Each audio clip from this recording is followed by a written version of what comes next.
1936.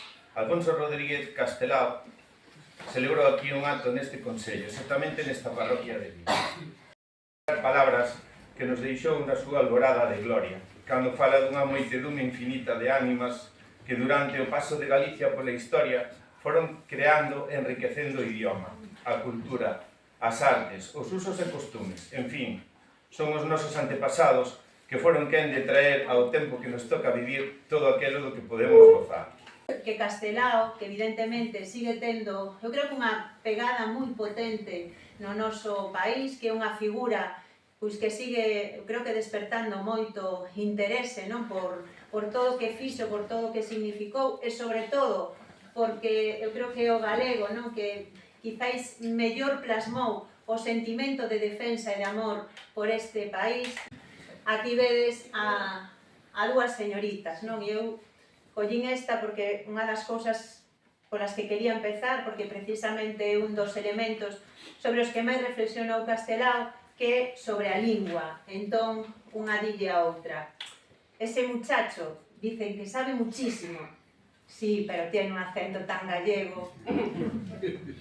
Esto aínda pasa a día de hoxe. Escoito moitas veces isto de que Castelao é de todos. Eu digo, sí, de todos, menos dos que persiguen a lingua galega, de todos menos dos fascistas, de todos menos dos que están en contra da igualdade de dereitos entre todas as persoas, en fin, non? Eu creo que 75 anos despois, se hoxe Castelao nos vira, pois que sentiría orgullo. Sentiría orgullo do que estamos facendo.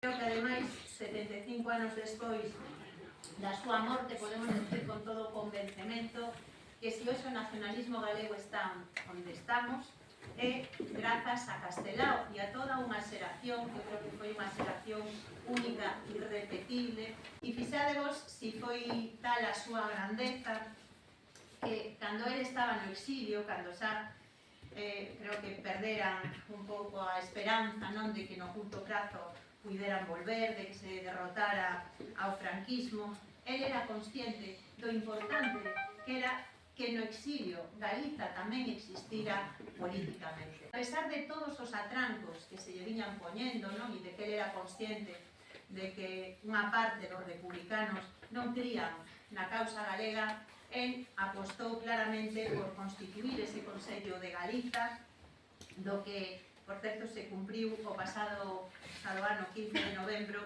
o 80 aniversario da súa fundación.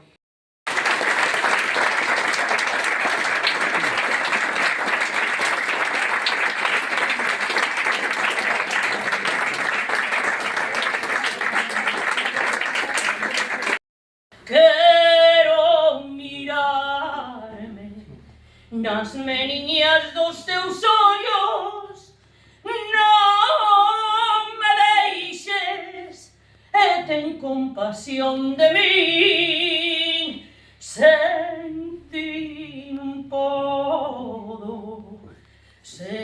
non podo vivir. Xuntámonos para afirmar alto e claro que a súa loita segue a ser nosa, que o seu soño de Galiza libre, xusta e dona do seu destino continúa pendente e vixente. Eu dígovos que os galegos só impoñeremos respecto cando se nos considere capaces de tronzar os vencellos que nos xunguen a España e cando nós mesmos deprendamos a vivir con absoluta independencia dos españois. O vídeo ben, españois, ende xamais chegará ao suicidio. E Galiza deixará de loitar pola liberdade cando a conquira.